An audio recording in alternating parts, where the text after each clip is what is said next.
If you are someone who carries a lot of responsibility and you feel like your results are your responsibility, everybody around you's well-being depends on you, and maybe even look at your life and maybe compare yourself to some of the lives of other people and think you're so lucky. And so you discredit maybe even some of the challenges and the struggles that you go through. Today's episode is going to be for you. We're digging into this concept of putting your own oxygen mask on first. And it's interesting because I did not realize until recently that not everyone interprets that phrase exactly the same way. So today's episode's a little oddly specific, but I think it's going to land for people in a different way than maybe you've heard it before. So let's dive in. Hey, you leader, entrepreneur, business owner, solopreneur, whatever you call yourself, we know you're a visionary business builder, wealth seeker looking to combine a passion for doing good with leading consciously. It's time to shift from a traditional focus of pure wealth accumulation to one that integrates well-being and fulfillment. You're here for a purpose, and it's time to shine your light. So here we go.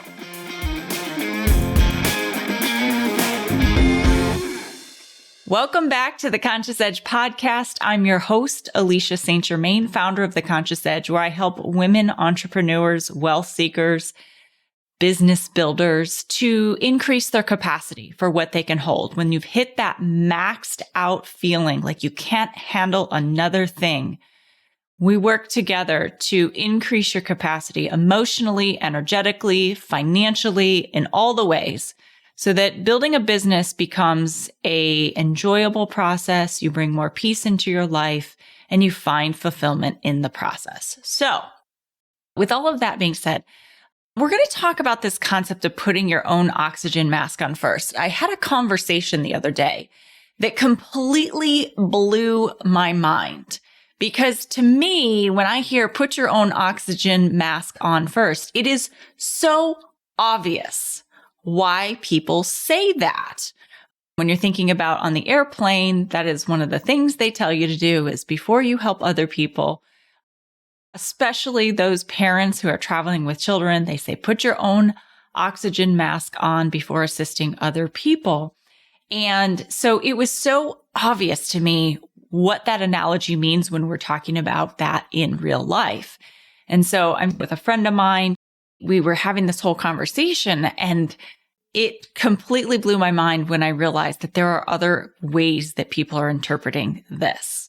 So that's what I wanted to unpack a little bit today and dive a little bit deeper and give you some perspective, especially for those people, those listeners who are so responsible and you carry the weight of the world on your shoulders. And these are the most generous, helpful, caring, loving individuals. And they will do it at their own, they will sacrifice themselves for the good of others. And it is at their detriment. And so I want to unpack that a little bit. Before I do, if you are brand new listening, I want to say welcome. We put these episodes out every single week, and it's really comes from a place of exploring what it means to build a business as a human being. That it isn't just about having enough strategy, like if I just do the thing, then I'll be successful. And it's the spiritual side of things. It's the emotional side of things. It's the way that our business creates a life that either where it takes us away from the things that are most important to us, or it helps facilitate us being even more present. There's just everything we go through as a business owner. So if today's episode lands with you, I want to invite you to hit the follow or subscribe button from wherever you are listening to. And if this lands for you and you're looking for someone who can help you increase your capacity, please make sure you reach out. We can have a conversation about what that looks like for you specifically. What would that journey look like?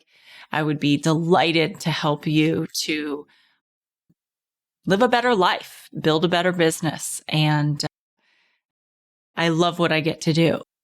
Okay, so let's talk a little bit about this concept of putting your own oxygen mask on first.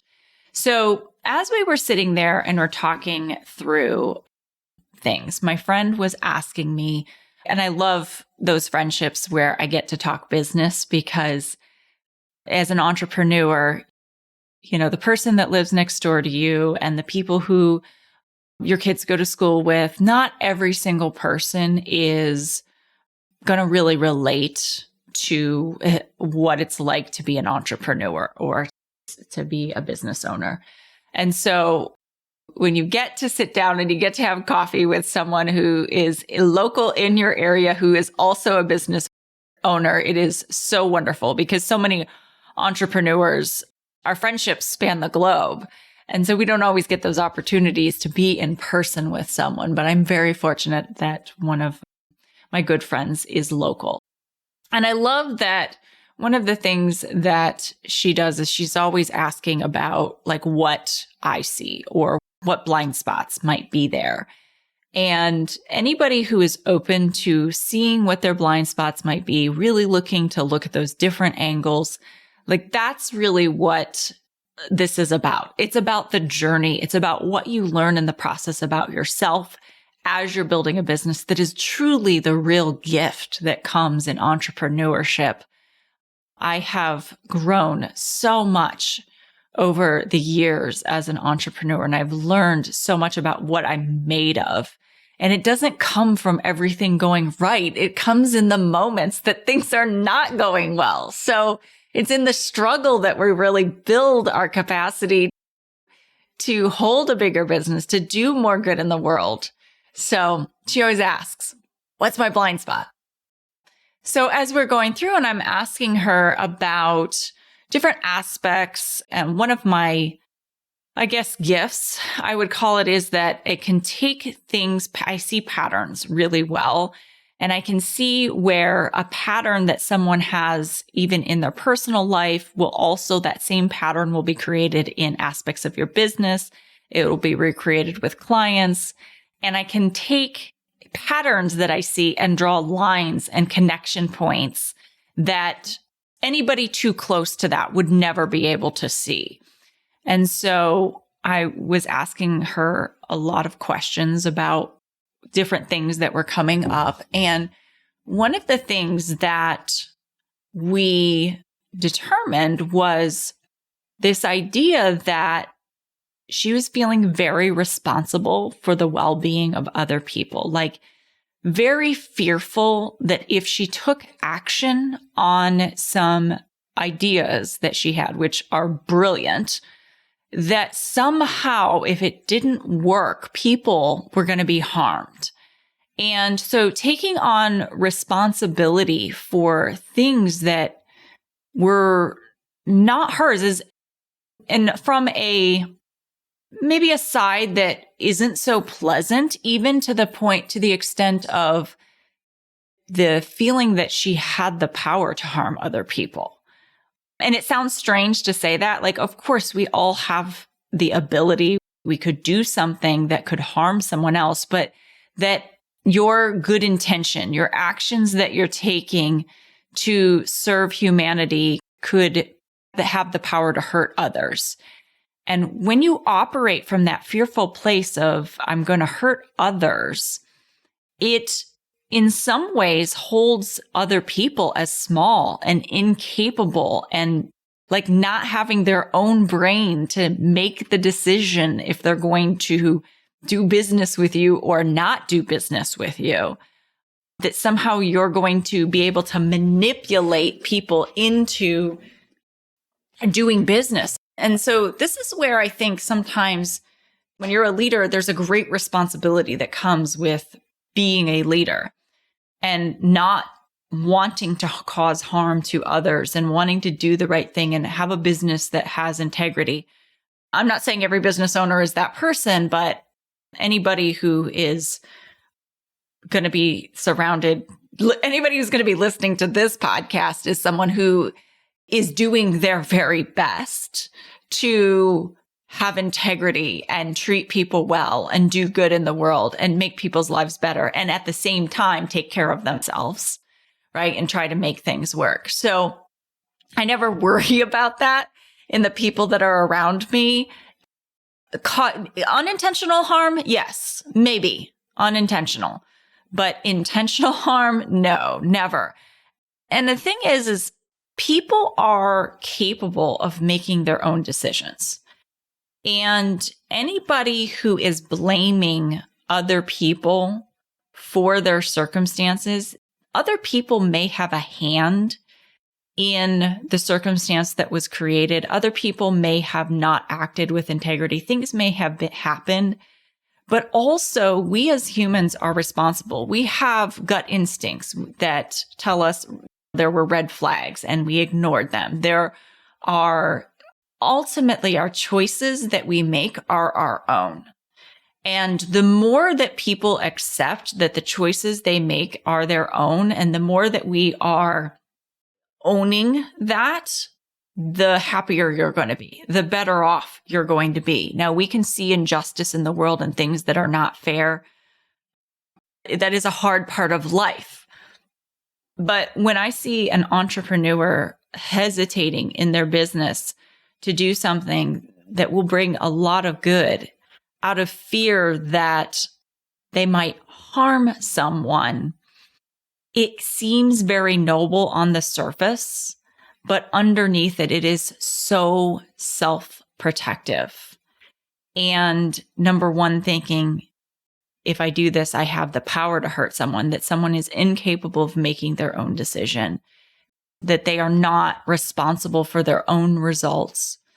And so when you think like that, when you worry about someone doing business with you, like when someone pays you or someone chooses to engage in business with you, and you're so afraid of causing harm, so to say, that it paralyzes you, what ends up happening is, you don't put yourself out there visibly.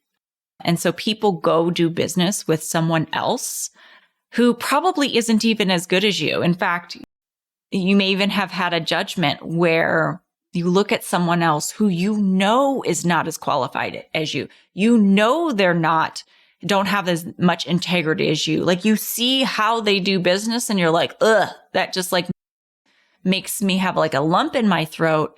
And because you're so worried about being like maybe that person, you don't put yourself out there and you're not visible and you're not networking and you're not talking to people about it and you're not making the offers. They're going and they're working with those other people anyways because they didn't know there was another option because you were hiding. So that's one of the things that happens, is that you play so much smaller out of this fear of hurting people.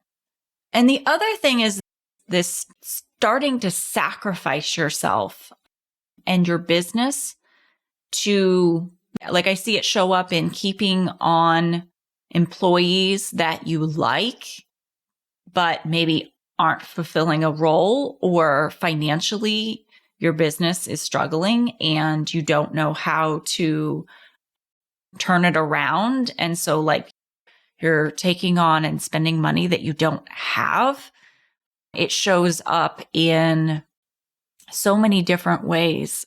Even just like not asking for what you need in your personal life from spouses. Having situations where you feel like it's all on you to carry your household. And I hear this from a lot of very successful, high achieving people, is like, it's all on them. They don't put any confidence in their spouse, male or female. And all the pressure is carried by the one individual in the household at a detriment to your stress and your health. And what it does is it denies that spouse the ability to also be a partner, to show up and support you, the entrepreneur. or you, the person in the marriage or in the partnership, that they get to give generously. They get to feel like they contribute in a way that's helpful, and they get to be that person that is the comfort. So it's this like I'm trying to think of the word that I would use for it, but it's not even high performing or high achieving. It's like uber ultimate responsibility, I might call it. And like, it's all on you. And so I said to her, it's interesting because they always say, like, put your own oxygen mask on first. Like, you've got to make sure that you're taking care of yourself and taking care of what the business needs so that the business survives.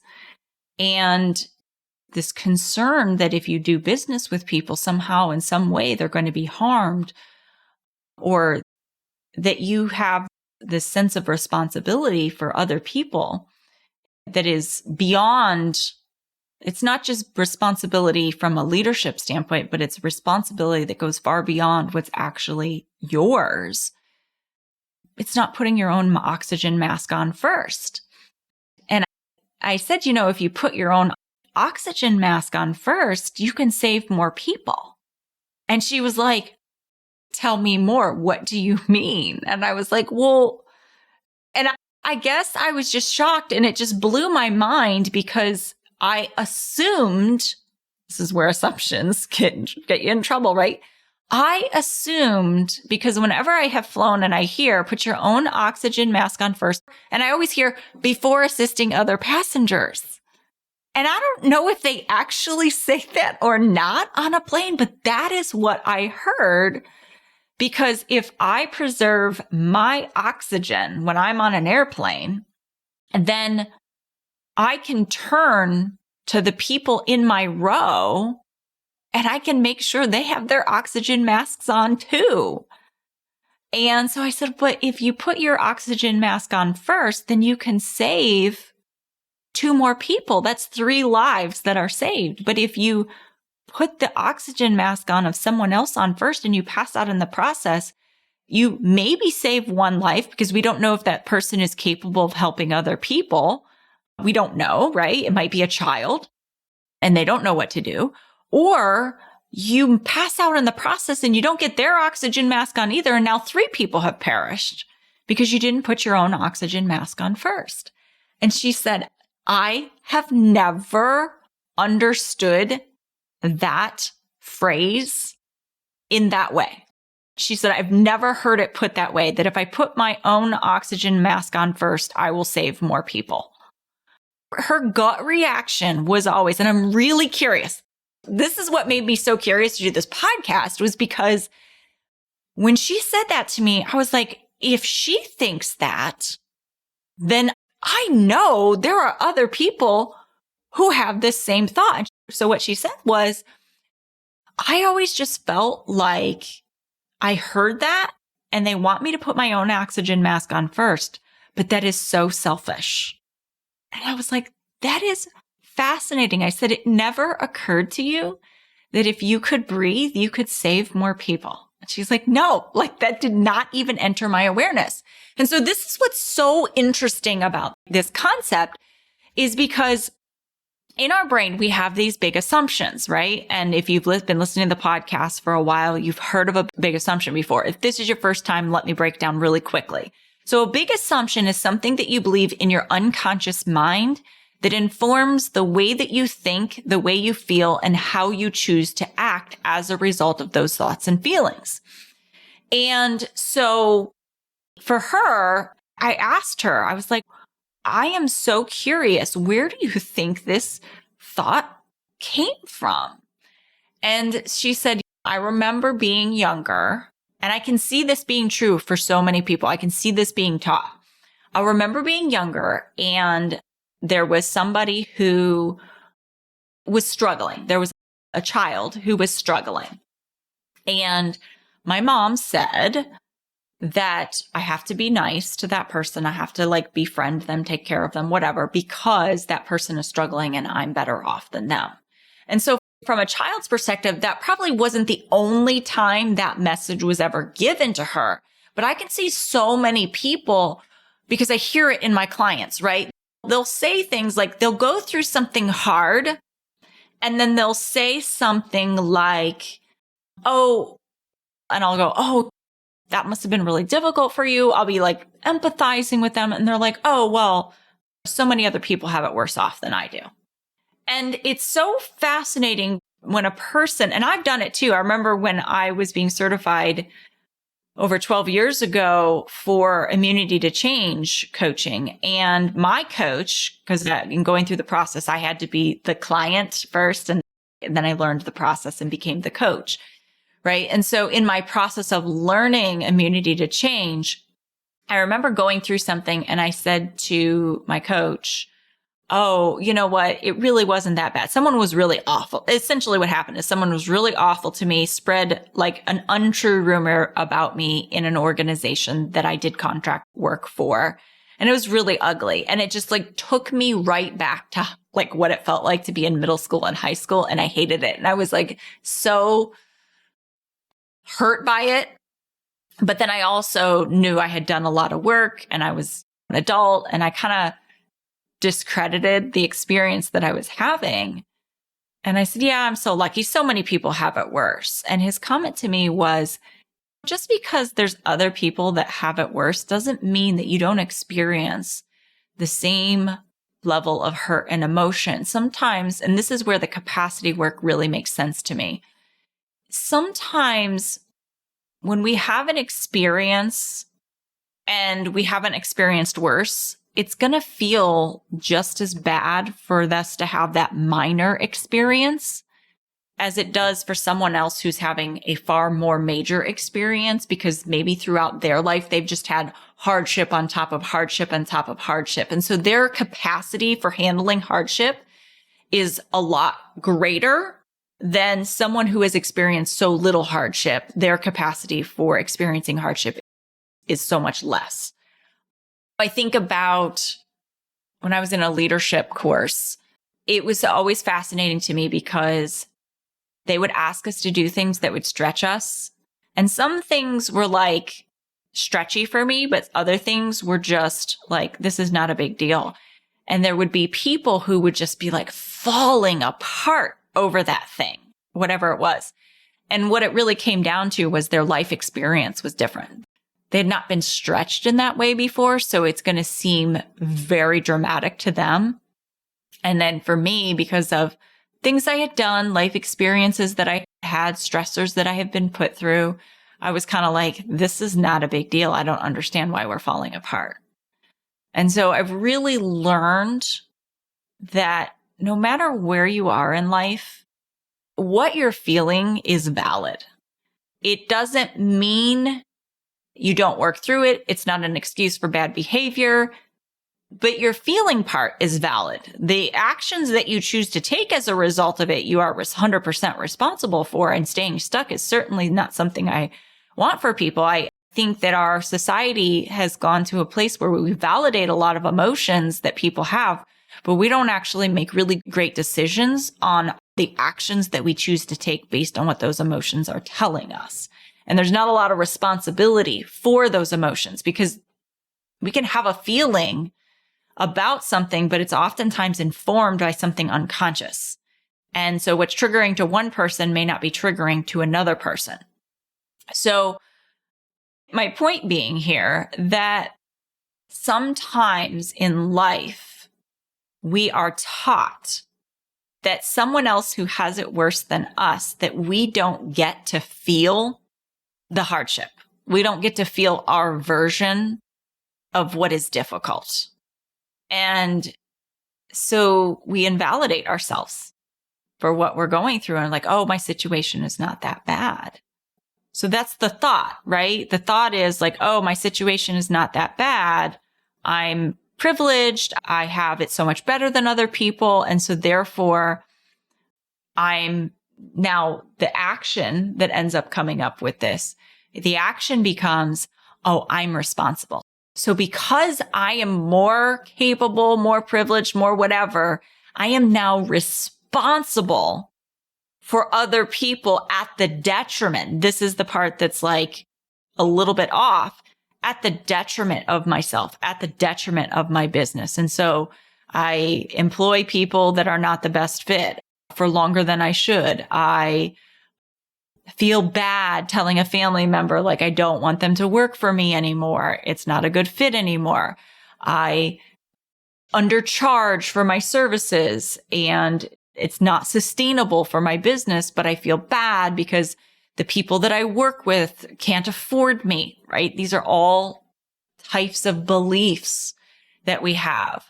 I don't want to take action. I overanalyze and completely like panic at the thought of someone investing in my business or someone who's like going to passively invest with me. And then I feel this increased sense of responsibility that then becomes this increased sense of pressure that then creates a lot of anxiety and cortisol and overanalysis and paralyzes you from being able to move forward with what needs to happen in order for you to survive, in order for your business to survive.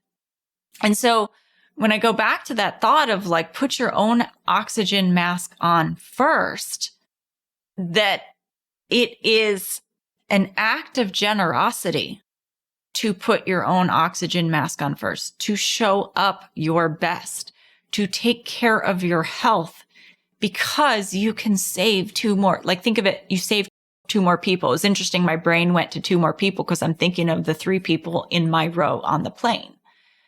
And so I can save two more people. But if I don't put my own oxygen mask on, I risk not saving anyone. And it's just fascinating that she never heard that. And so I wonder how many other people are thinking that taking care of yourself and taking care of your business and making sure that it survives to be the primary goal so that you can help more people. I wonder how many people are actually misguided in thinking like an automated response of that's selfish and that I'm so much better off. And so therefore I have to sacrifice myself. I have to like almost bring myself down to the same level of, in some ways, it's like bringing yourself down to the same level as the people that you're hurting because you're sacrificing. And so nobody's rising because you start to struggle too. You're not being enough. You're working more hours than you really physically can handle because you're not resting well. And potentially facing moments where maybe the business will or won't make it. Because depending on how long someone goes and keeps committed to this whole idea that taking care of myself and my business is selfish, the longer you stay committed to that, the more you risk that all of those people are going to have to go do business with someone who maybe isn't as great as you, doesn't have as much integrity as you. And so I'd really encourage you to, if that is you, because if she's thinking it, then she's just a sampling of the population. There's a whole group of people that have been overly responsible, thinking they have the power to hurt other people, holding people as incapable of not making decisions for themselves, holding people as like assuming that it won't work, looking at all the evidence and thinking like, this is all the reasons that it wouldn't work for someone, and completely ignoring all the other people that it is working for and is making a difference for, and not holding those people who it isn't working for accountable for not doing the work or for being in a victim mindset, blaming other people.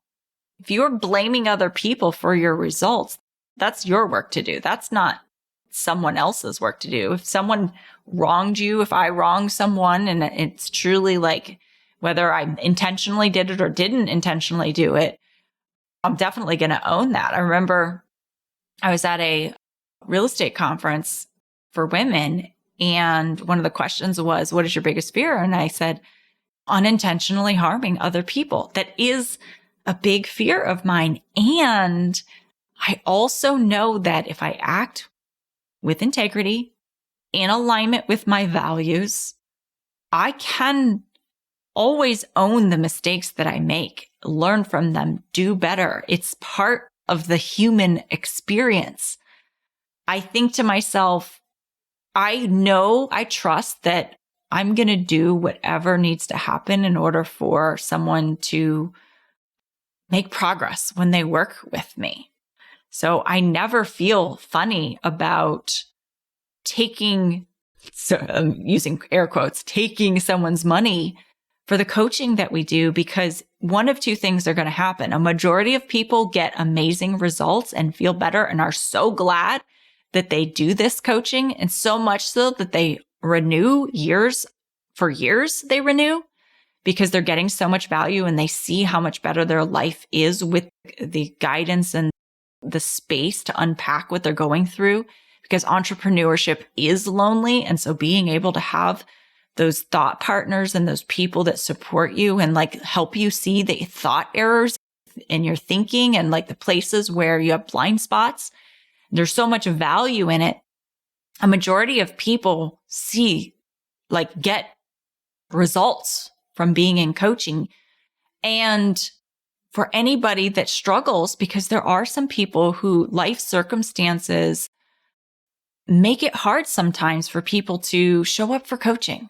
If you buy coaching and you don't show up for the coaching, you're not going to get the results. Like, that's just what it is. But I trust myself to have empathy and compassion and meet people where they're at. And I always find a way through with them. I walk side by side with people wherever they are at. And so there are some people who they don't care if their people get results or not in their programs. That I worked for a company at one point that was like, we don't really care if people get results or not. We're just here to sell like training. And I was like, cool, I'm not your person then. So I'm out, because I do care if people get results or not, but I am going to hold people accountable to get the results that they hired me for. I'm not going to make myself responsible for their work. I can guide them. I can coach you. I can give you resources. I can't do it for you. Like, you have to do your own work. So I'm going to hold you accountable for that, but I'm not going to make myself responsible for it. So there's some people who like don't care if you get results. Then there's the people who worry, like they make themselves responsible for other people's results. And that becomes a situation where it's codependent and you are controlling things beyond what you should be controlling. And you are unintentionally disempowering team, disempowering clients, disempowering family, spouses. Oftentimes, one of the things that I end up coaching women that I talk to is like empowering their spouses that they are capable. And what's incredible is like when they stop disempowering their spouses, they're like, oh my gosh, my spouse is showing up and they're like doing all these things. And it's like making their relationship so much better. So this touches every single part of your life. It's like, what are you responsible for? But then also, what are the other people that you're in relationship responsible for too? So if you're putting your own oxygen mask on first and you're helping more people put their oxygen mask on, if they keep taking their oxygen mask off, like you can keep putting it on, but like if they're like holding the oxygen mask away from their face and like continuing to choose struggle, that isn't on you. And we have to sometimes make peace with that people harm themselves. They get in their own way. People get in their own way all the time. And you watch them like, oh, they could just get out of their own way. Oh my gosh, if they could see what was possible, but they like won't get out of their own way. Because I'm thinking of an oxygen mask. If I put an oxygen mask on my face, you've got that person's like feeling claustrophobic. And this is like, keep pulling the mask off because it's making them feel claustrophobic. And there's a place where like that person's got to manage their mind.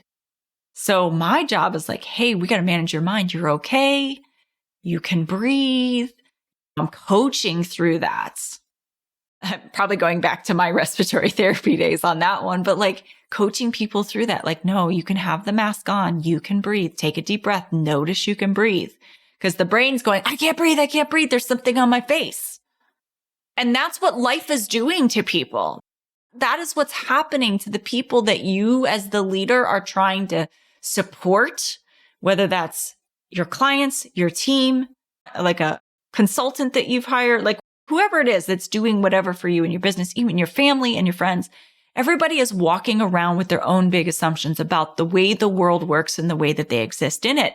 And you can provide opportunities, information, resources, but you can't do it for people. So if you've got to put your own oxygen mask on first, it's going to put you in a better position to be able to help more people. It's not selfish. It is an act of compassion so that you can show up your best, so that your business survives, so that you can help more people. I hope that landed for you today.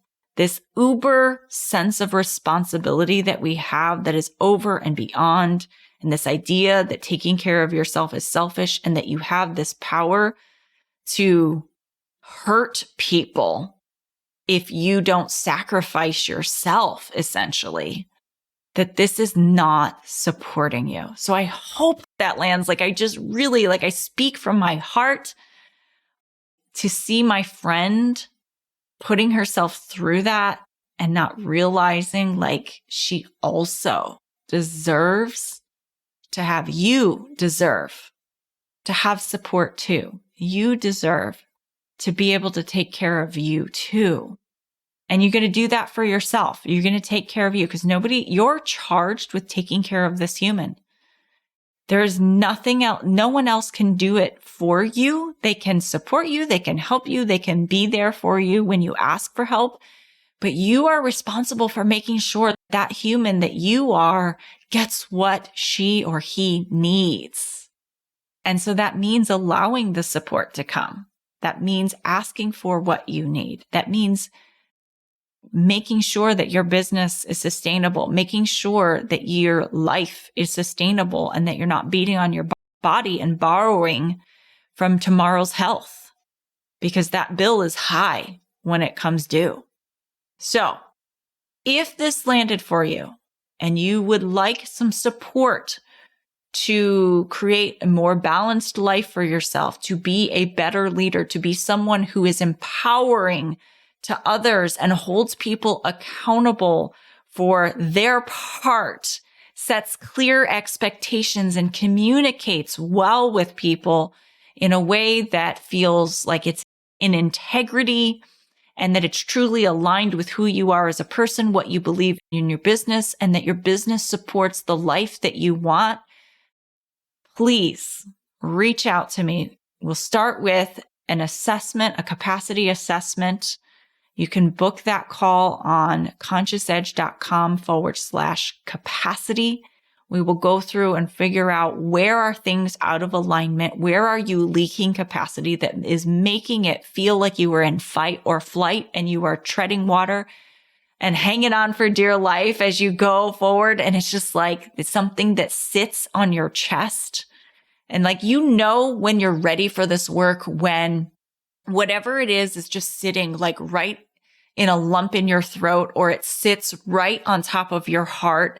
And like, you can almost feel the tears right behind your eyes anytime you start to look for that help, maybe in masterminds that you've been in, or if you've worked with a strategist or had someone that you trust and you're talking to them and you can just feel whatever it is trying to break its way through, and it sits right at that behind your eyeballs or at your chest or right in that lump in your throat or a pit in your stomach.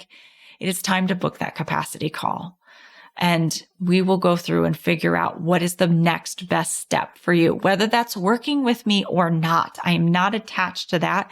What I want for you is to have a joyful, fulfilling life and a sustainable business. So you can book that call at consciousedge.com/capacity. And with all of that being said, I am sending you so much love. Thanks for listening to the Conscious Edge podcast. Make sure you subscribe and take a moment to be kind and share this episode with someone you care about. Leave a review to help us bring more compassionate leaders building businesses and creating wealth to the table. And for show notes, head over to consciousedge.com/podcast. This podcast and the linked materials are presented solely for general information, educational, and entertainment purposes and should not be taken as personal or medical advice or any kind of mental health treatment. Please consult a medical or mental health professional if you feel you need such services.